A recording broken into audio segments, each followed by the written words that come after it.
welcome back. This is episode 11 of my LP, and I'm trying to stay away from those chickens because they are making a lot of noise now. Over the past day or two, I've spent a lot of time in the world doing some kind of boring stuff.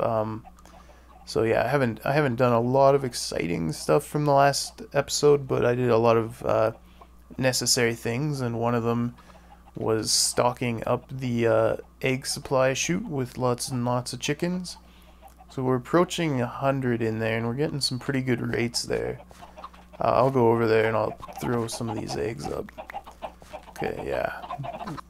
I just, a little noisy here, sorry about that. I just threw all the eggs up there a minute ago, and, you know, we're getting quite a few. Let's just take a look here, see how many we're getting.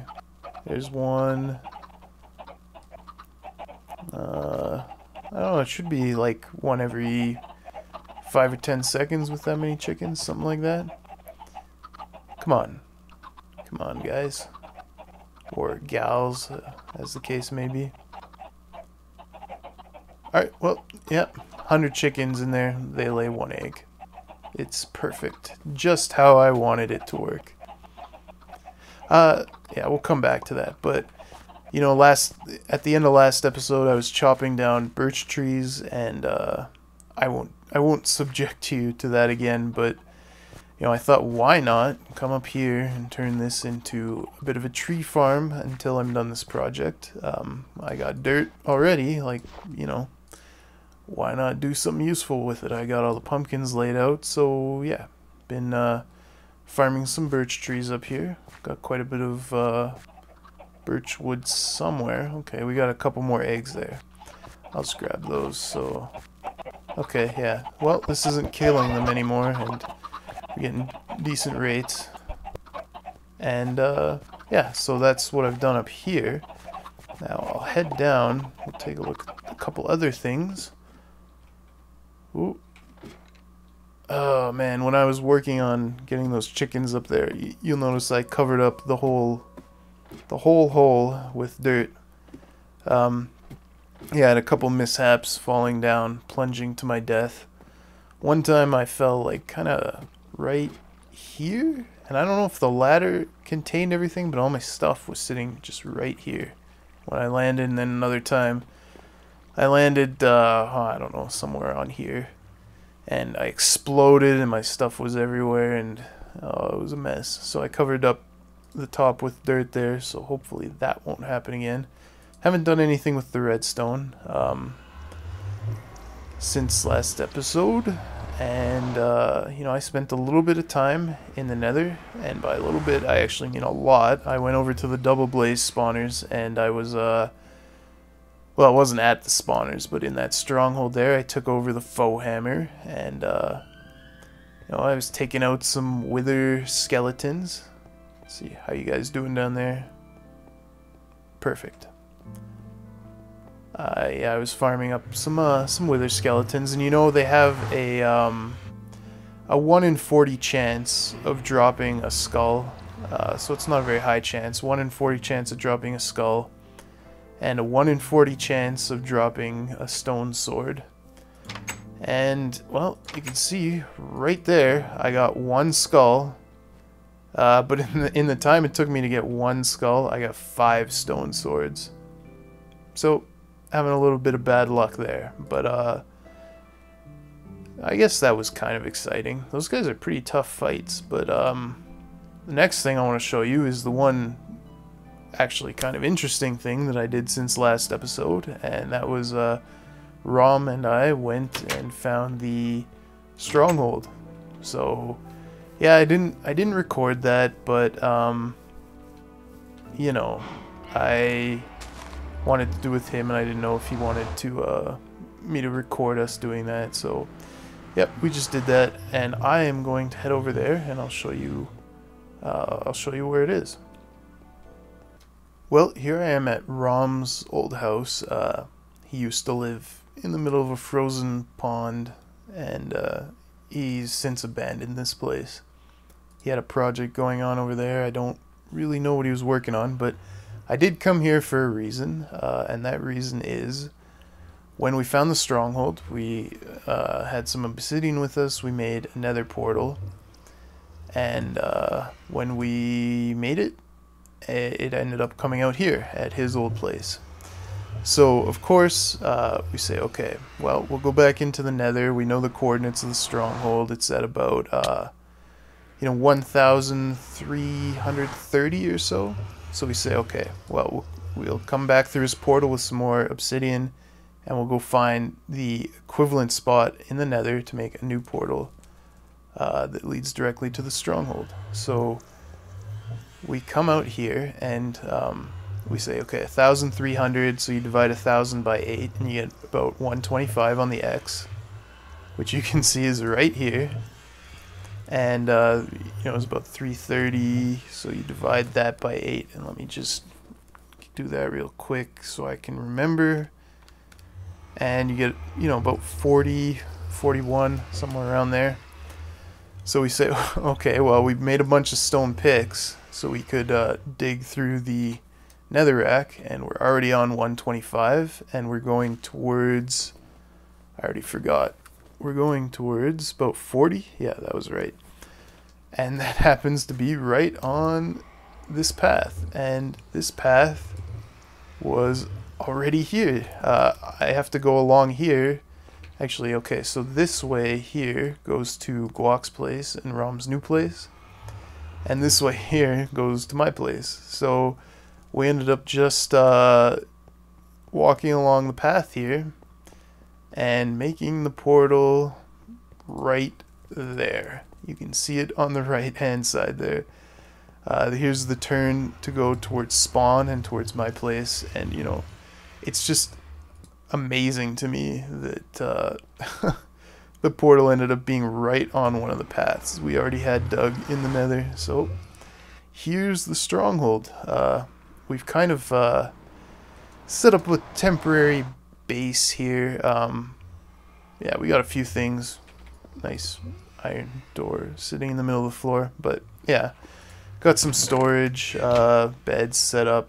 Up here is where we dug down from the surface. So yeah, actually, oh, that could freeze. Oh well, if it freezes, it freezes. So yeah, it's a snow biome. You can hear some Enderman. I heard Enderman here last time I was here.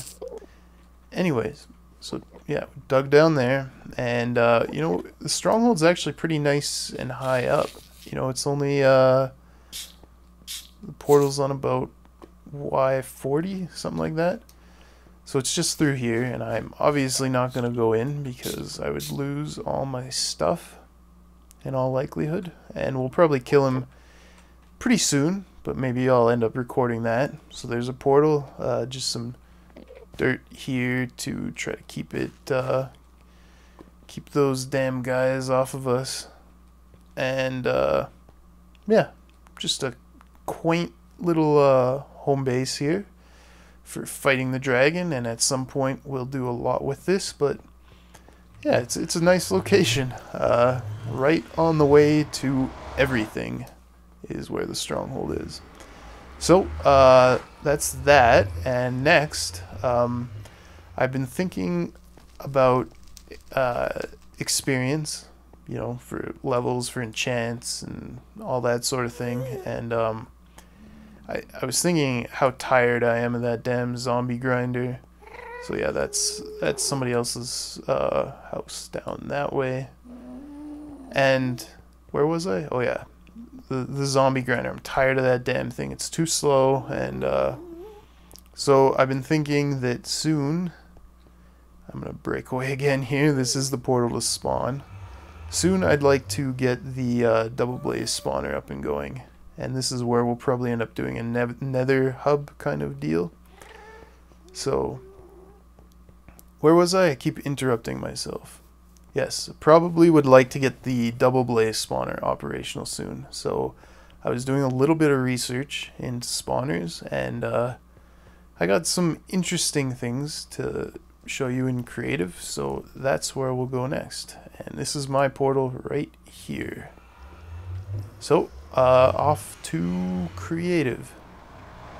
Okay, we're in the creative world, and this place is a huge mess. This is where I've been doing all the testing, and I'm trying not to look in certain directions because I don't want to give away some things that we'll be seeing in the future. But right here, we have the exact layout of our double blaze spawners. Yeah, in the SMP world, and you can see it's a really awesome layout.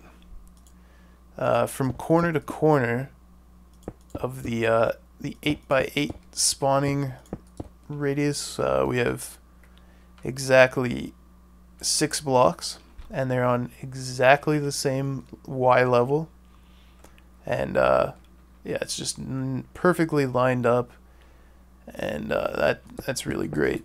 So that will be helpful, and you know, I thought it might be nice to just kind of explain how the 8x8 works. I know a lot of people probably already get it, and yeah, I just wanted to kind of maybe go over exactly why the spawner is offset the way it is and why it works like this.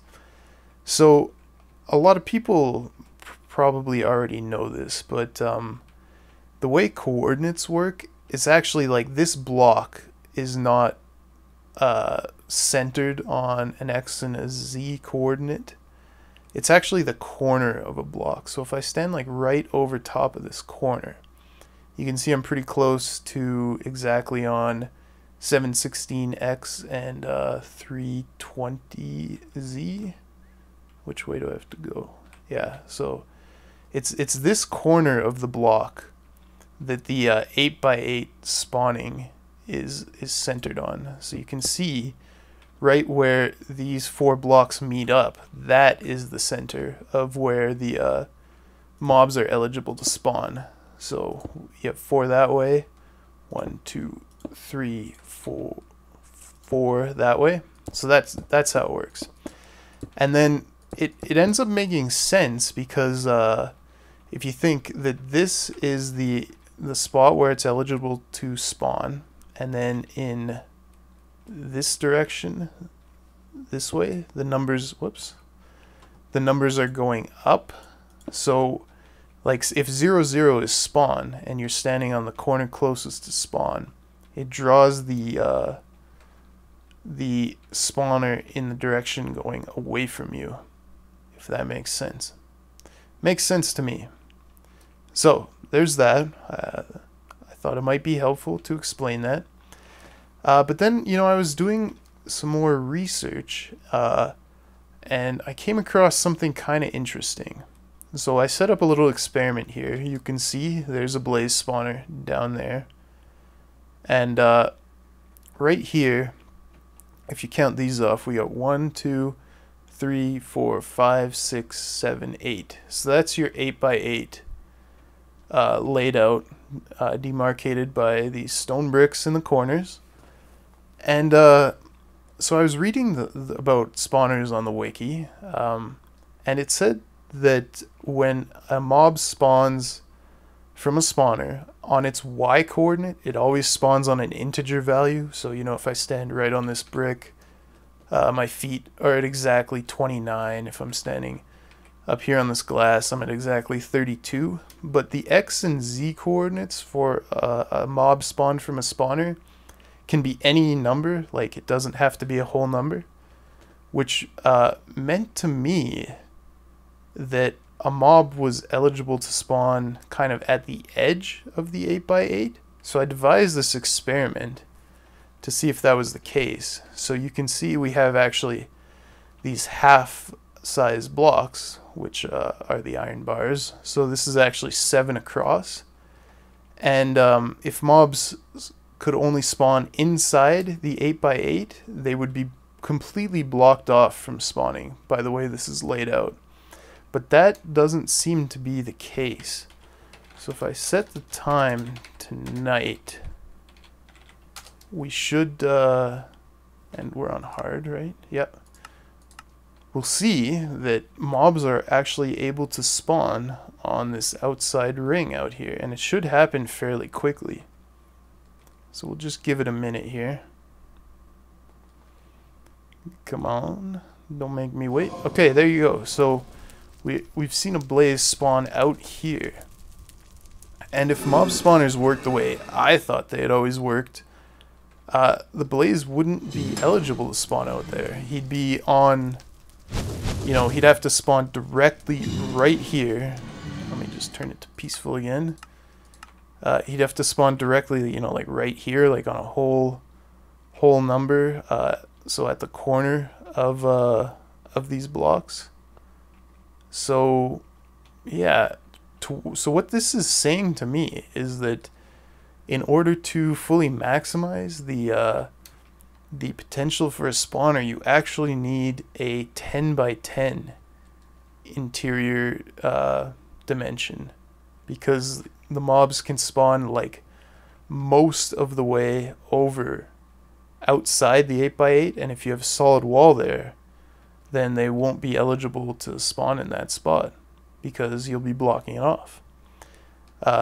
Yeah, so yeah, they can spawn anywhere on the X or Z up to that maximum distance from the spawner, and that's to the center of their model. So when I do end up making the blaze farm, and I'll turn this back to hard again, we're gonna probably go with a 10 by 10 because I'm pretty sure an 8 by 8 doesn't fully maximize what the spawner can put out. So that's the research I've been doing. We'll probably end up having to go with a bit of an ice cream cone design like Etho had there, but I was trying to fool around with some other designs, and I'll show you something I came up with that's kind of neat, that would be cool to try, but it's pretty impractical. And so here's the villager funnel, and I'll just kind of, well, I'll leave that like that. I was fooling around with this, and it works pretty well, but you know, it's just so impractical with how many villagers we'd have to get into these little cells here. So how it works is this kind of like what I've been doing with the chicken farm, with the villagers shuttling, or the villagers shuttling the chickens to the top. The mobs don't like to mix with each other. So if you have a blaze falling down the center, it'll kind of bounce off of all these villagers, and I have this cobblestone wall here so that it kind of wants to you know, push them over a little bit so that they're tending towards the inside of the funnel. And like I said, it does work. It's just totally impractical, and it's hard to get them through the 1 by 1 in the bottom with a lot of consistency. I think that guy jammed up, but you can see, you know, they get shoved around and they kind of just bounce down. Oh, this guy's standing on the wall. So yeah, you can see it's just a little bit of an interesting departure from the typical designs, but it's too much work to set up, and it's unreliable. So I was fiddling with it, but it's not gonna work out. So that's that, talking about the blazes, and maybe in the near future we'll work on setting up a blaze farm, but I want to do a lot of testing here before I do it, just to make sure that everything's gonna work out okay. And so for the rest of this episode, I'll probably go back and work on getting all the rest of the redstone hooked up for the chicken farm, because we're so close to getting that done. And you know, I want to get it working. I know I'm leaving everybody hanging, working on other stuff every episode now, so we'll get some more of that done, and I'll be right back.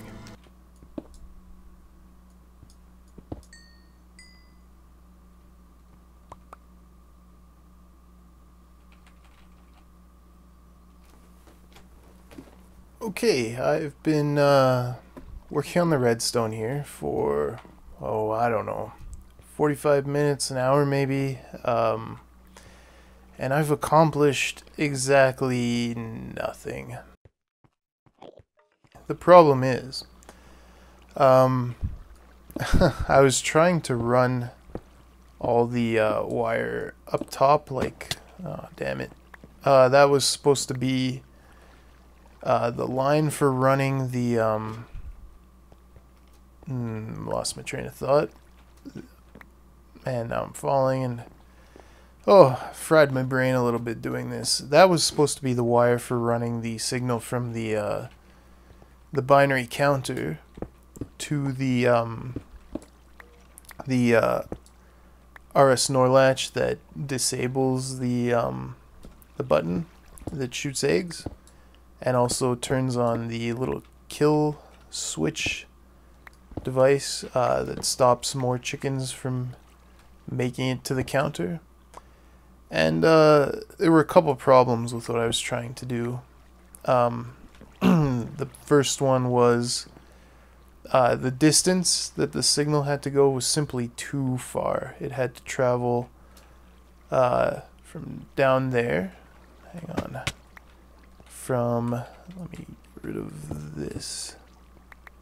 From here, it had to go up a tower, and then it had to travel, like 10 or 15 blocks this way, and then another 10 or 15 blocks this way to get there. So it was going to need 2 repeaters, and one of the repeaters needed to be set to 2 because we're dealing with a very short pulse that would not trigger torches properly. And so that just wasn't going to work. I'd also tried running that same wire. Let's see here if I can see it. I was trying to run it this way under the glass, down there, and up a tower that I was in the middle of disassembling right here. And that was also a complete failure. Everything's getting in the way up there. So what I have to do is actually just run all the wires down here. I got all this space. I got to use it. So I'm pretty much disassembling everything that I've done in the last 45 minutes or an hour, and all the thinking that I was doing. I actually obviously didn't build all that much. Oh yeah, here's another thing. I ran a wire down here, down the side, to this monostable circuit, to the timer, and that, that's a mess too.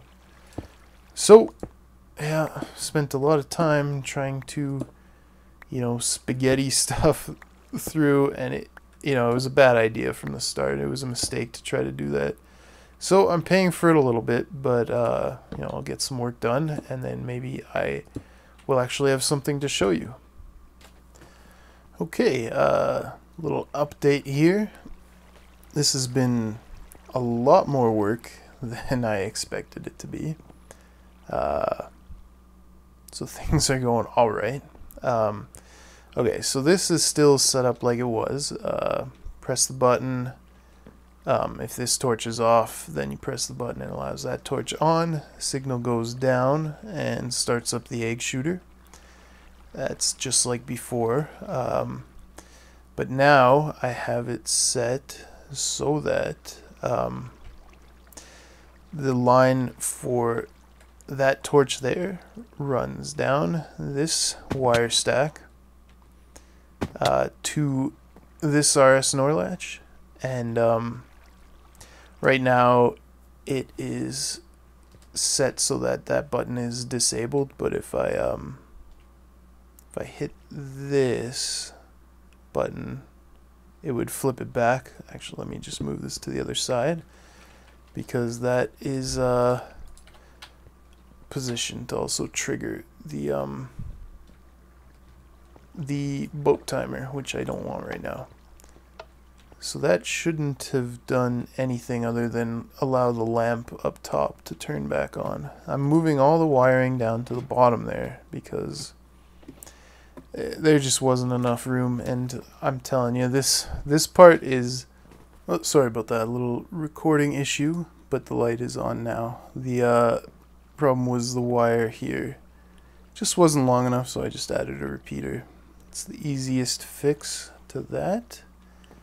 So yeah, I mean, I'm having trouble keeping it all straight in my own mind too. I'm glad I have the model over there, but this is still taking a tremendous amount of time to get done. But anyways, with the system in the default position like it is there. And I'll just say again, it's not all hooked up yet, but we can fire the dispenser while there's nothing in it, but it'd be shooting eggs right now. You can hear it going.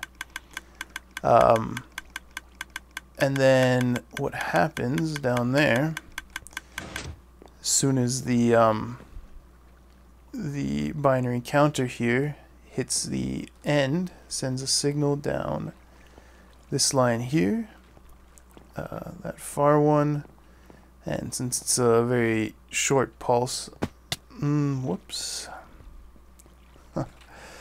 Oh, you could probably hear the fatigue in my voice. I'm just about done for the day here, but yeah, it sends a very short pulse, so I have to have this repeater on 2 to lengthen it, and that just flips the RS NOR latch. And when that happens, we get this signal line that goes to the hatchling killer there. I'll show you that in a second. This line runs along to, there's just a small piston monostable circuit here that starts the boat timer, and that other line over here, this one runs all the way over here up this wiring tower. Oop. And comes well, you can see it come up here, up here, up here, and that just goes to the unit here that kills any hatchlings that I don't want.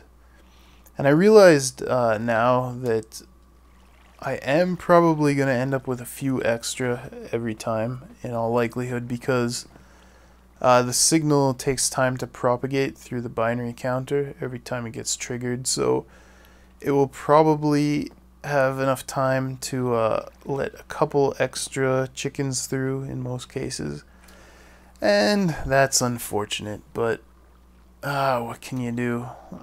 I'm not going to be able to come up with a counter that is faster than this, I don't think. I don't know, maybe there's something to do with hoppers in the next update, but at this point I'm not going to change it. It's just going to stay like this.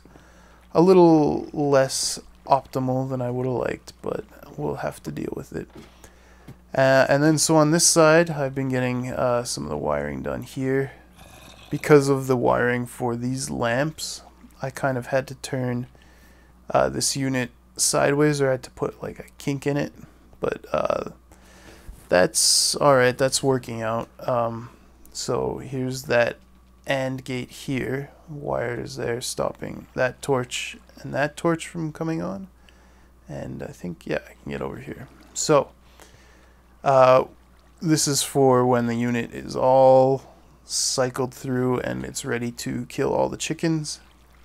So when this torch right here turns on, when the button is pressed, sends a signal to that wire down there, and that sends a signal to that repeater, which travels through this block and gets over here to this line that resets the whole set of RS NOR latches, turns off all the timer lights, and then that signal also comes down here and up here to this torch, which just so happens to be directly in line with the column that I need to run that torch tower up for killing chickens. So that worked out well.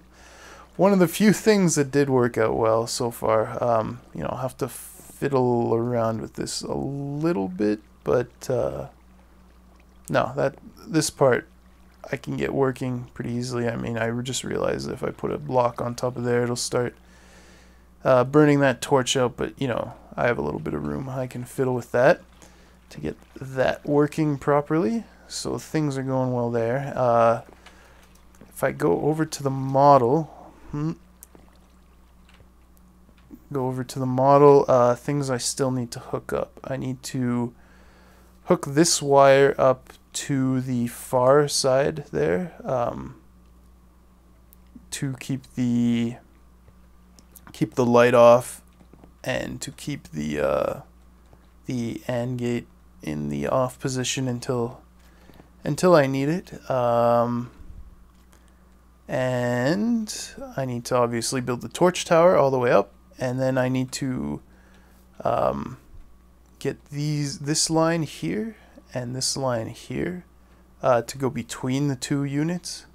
So that's probably going to be the most challenging one. Yeah, that's probably going to be the worst one to do. But I'll get it all worked out. I'm probably going to have to call it a day for now, just because it's taken so much time wiring through this mess. I mean, we're almost there, but yeah, I've spent a couple hours on this already, and I have some other things I gotta get done, so I'm really sorry I couldn't get it finished off. But thanks for watching, and hope you enjoyed the episode, and I'll see you next time.